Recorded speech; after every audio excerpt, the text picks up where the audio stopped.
Hello everyone. Physics के doubt session में फिर से आपका स्वागत है।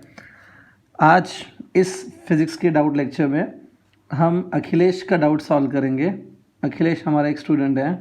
उन्होंने एक डाउट बोला है कि जो इलेक्ट्रोमैग्नेटिक वेव्स चैप्टर है, काफ़ी छोटा चैप्टर है, क्लास 12th का।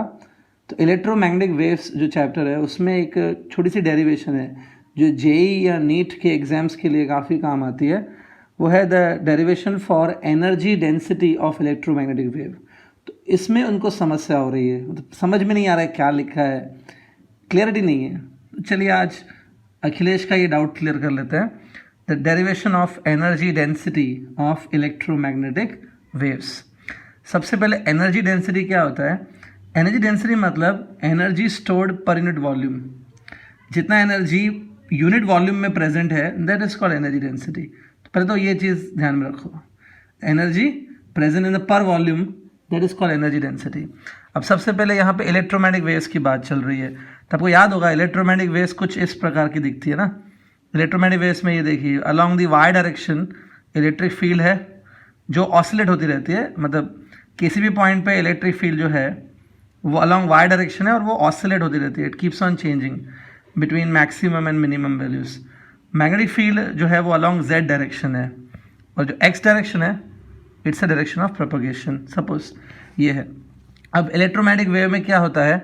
इलेक्ट्रोमैग्नेटिक वेव में इलेक्ट्रिक फील्ड भी प्रेजेंट है और मैग्नेटिक फील्ड भी प्रेजेंट है। तो सबसे पहले हम क्या करेंगे, we will try to find energy density of electric field. ठीक है, मतलब क्या है इसका? सपोज यहाँ पर कोई पॉइंट है जहाँ पर इलेक्ट्रिक फील्ड ई है, the electric field is E. So electric field में भी एनर्जी स्टोर्ड रहता है। How much is the energy stored due to electric field in per unit volume? वो हो गया energy density of electric field. इसकी एक डायरेक्ट फॉर्मूला है which is half epsilon 0 E square.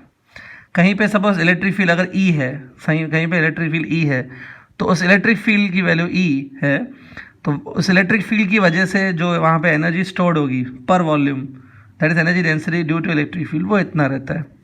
ये फॉर्मूला इलेक्ट्रोस्टैटिक्स में डिराइव्ड होती है, तो इसका तो फिलहाल मैं प्रूफ नहीं दूंगा, but this is a value. अब क्या होता है इलेक्ट्रोमैग्नेटिक वेव्स के केस में, सपोज आपने कोई भी ऐसे पॉइंट ले लिया, इस पॉइंट पर हम डेंसिटी कैलकुलेट कर रहे हैं, तो इस पॉइंट पर जो इलेक्ट्रिक फील्ड है वो यहाँ पे ना ई। तो यहाँ पर जो इलेक्ट्रिक फील्ड होगी ना, electric field at any point is given by E0 sine omega T minus के एक्स। ये तो आपको मालूम है, ये इलेक्ट्रिक फील्ड की इक्वेशन है। वेव जो है अलॉन्ग एक्स एक्सिस प्रोपोगेट करे ना, तो यहाँ पर x आता है। ओके, अगर y एक्सिस की तरफ प्रोपोगेट करेगी तो इधर ky हो जाता है। फिर तो जो E0 है it's a peak value of E। तो ये है E की value at any time t। ये वैल्यू आप यहाँ पे डाल देंगे over here. So the energy density मतलब energy per volume due to this electric field alone it will be half epsilon 0। मैंने क्या बताया, ई स्क्वायर की जगह यहाँ पे ई स्क्वायर है की जगह ये वाला ई डाल देंगे, that is E0 square sine square omega T minus के एक्स। ठीक है, अब देखिए क्लियरली समझ में आ रहा है कि जो ये एनर्जी डेंसिटी है ना इलेक्ट्रिक फील्ड की वजह से, जो एनर्जी डेंसिटी है उसमें देखिए ये टी का टर्म प्रेजेंट है। मतलब टाइम के साथ ही एनर्जी डेंसिटी चेंज होती है। जैसे जैसे टाइम चेंज होगा यहाँ पर किसी भी पॉइंट पर, मतलब जैसे जैसे टाइम चेंज होगा इलेक्ट्रिक फील्ड किसी भी पॉइंट पे चेंज होगी, और क्योंकि इलेक्ट्रिक फील्ड चेंज होगी इसलिए डेंसिटी भी चेंज होती रहेगी। तो density is not a constant function, वो सपोज टाइम के साथ चेंज होता रहता है किसी भी प्लेस पे। ठीक है, तो हम लोग क्या करेंगे, यहाँ पे एवरेज डेंसिटी लेनी चाहिए, एवरेज एनर्जी डेंसिटी लेनी चाहिए। अब एवरेज एनर्जी डेंसिटी कैसे ली जाती है? इसी डेंसिटी को टाइम के रिस्पेक्ट में इंटीग्रेशन किया जाता है। We have to integrate it with respect to time. उसमें हमें डिटेल में नहीं जाना है, बट इसको इंटीग्रेट करना पड़ता है with respect to the time, उससे होता है। तो अगर हम एक लॉन्ग टाइम ले लें, suppose we take suppose some long time, if we take 0 से t सेकेंड्स तक एक लंबा टाइम ले लें, over a long time if we integrate it, तो इंटीग्रेशन में क्या होता है, साइन स्क्वायर का जो ये फंक्शन है ना, इसकी जब इंटीग्रेशन होती है तो साइन स्क्वायर की इंटीग्रेशन का आंसर आता है 1/2।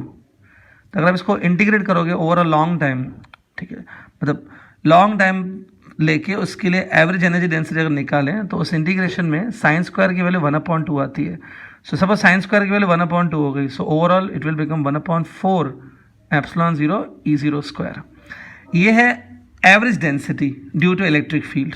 ठीक है, तो एक बात समझ में आई, किसी भी पॉइंट पर जो एनर्जी डेंसिटी है ना, due to electric field I am talking, तो जो एनर्जी डेंसिटी है वो लगातार चेंज होती रहती है. तो उसका एवरेज अगर निकालें, चेंजिंग डेंसिटी है उसकी अगर एवरेज निकालें over a long time, so वो ये आएगी. ठीक है, so it's a average energy density. इसकी हम लोग सिंबल यूज़ करेंगे यू ई करके, यू ई ये सिंबल है. It's a average density, average energy density due to electric field. Similarly हम लोग क्या कर सकते हैं, सेम लॉजिक से we can also calculate energy density due to magnetic field. क्योंकि जब इलेक्ट्रोमैग्नेटिक वेव्स होती हैं तो किसी भी पॉइंट पर इलेक्ट्रिक फील्ड के साथ साथ मैग्नेटिक फील्ड भी होता है. मैग्नेटिक फील्ड में भी एनर्जी स्टोर्ड रहता है. There is a energy stored due to magnetic field also. So energy density due to magnetic field, मतलब मैग्नेटिक फील्ड की वजह से जो एनर्जी स्टोर्ड है पर unit volume of the medium, यहाँ एक यूनिट वॉल्यूम में जितना एनर्जी स्टोर्ड है, that is called energy density due to magnetic field. इसकी भी एक डायरेक्ट फार्मूला है जो इस चैप्टर में डिराइव नहीं करनी है. It can be derived in the magnetic chapters, magnetostatics वगैरह में. Half B square by 2 mu naught, half B square by mu naught. देखिए काफ़ी सिमिलर फार्मूला है इलेक्ट्रिक फील्ड और मैग्नेटिक फील्ड का. हाफ एप्सिलॉन 0 की जगह यहाँ पे म्यू 0 आता है बट ऑब्वियस, और बी स्क्वायर आता है. ठीक है, अब लेकिन जो बी है, B is a magnetic field at that place. Magnetic field भी कंटिन्यूसली चेंज होता रहता है, ऑसिलेट होता रहता है. सो इसलिए बी की जो फॉर्मूला है, बी की फॉर्मूला ये है B0 sine omega T minus के एक्स. जैसे ई का फॉर्मूला है वैसे बी का भी होता है, तो वो डाल देंगे यहाँ पे. तो क्योंकि बी स्क्वायर है, so it will be this divide by mu 0. Getting my point?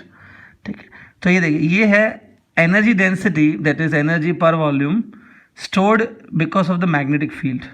तो ये भी टाइम पे डिपेंड कर रहे हैं ना. देखो यहाँ पे टी का टर्म है, तो एज टाइम पासिस ये भी चेंज होगी, मतलब ये टाइम के साथ बदलती रहती है. Density at any point keeps on changing with time.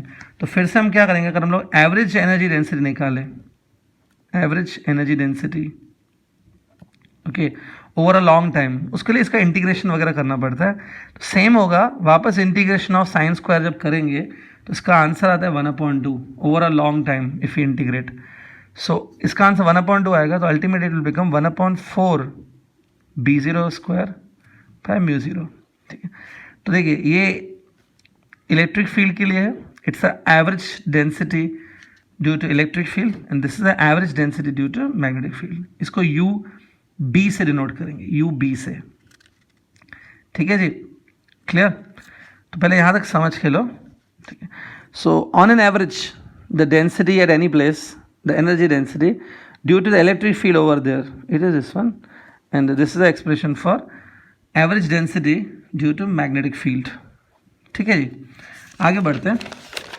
अब देखिए जब इलेक्ट्रोमैग्नेटिक वेव्स कहीं से पास होती है ना, जब इलेक्ट्रोमैग्नेटिक वेव्स होती हैं तो उस जगह पे इलेक्ट्रिक फील्ड भी होता है, मैग्नेटिक फील्ड भी होता है.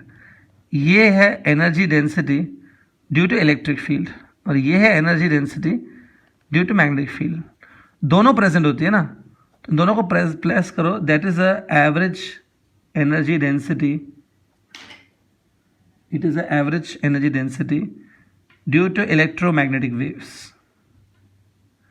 देखिए कहीं पे अगर इलेक्ट्रोमैग्नेटिक वेव है तो मतलब वहाँ पे इलेक्ट्रिक फील्ड भी है और मैग्नेटिक फील्ड भी है. ये है एनर्जी डेंसिटी, मतलब इट इज़ एनर्जी स्टोर्ड पर volume because of electric field, और ये है एनर्जी स्टोर्ड पर volume because of magnetic field. दोनों है, तो दोनों को क्लब करेंगे ना, कंबाइन करेंगे, तब होगा energy density due to electromagnetic wave over there. Getting my point? अब देखिए हम लोग आराम से इसको प्रूफ कर सकते हैं कि जो ये है यू ई और दूसरा है यू बी, यू ई और यू बी दोनों इक्वल होते हैं.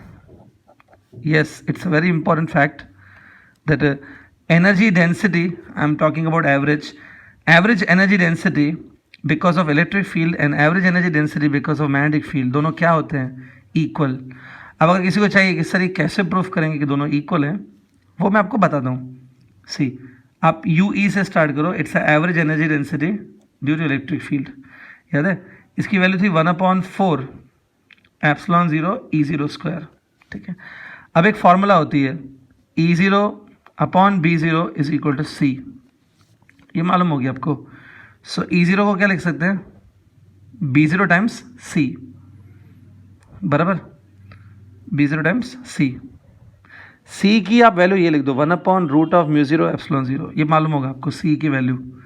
अब क्योंकि देखिए यहाँ पे E0 का स्क्वायर है ना, तो इसका स्क्वायरिंग करो, तो E0 square is B0 square divide by μ0 epsilon 0। ये E0 की वैल्यू आप यहाँ पे पुट करो, put it over there. So आपका ये आ रहा है UE, मतलब average density due to electric field 1/4 epsilon 0। E0 की जगह आप ये डाल दो, that is B0 square divide by μ0 epsilon 0, right. तो एप्सिलॉन 0 हो गया कट, ठीक है।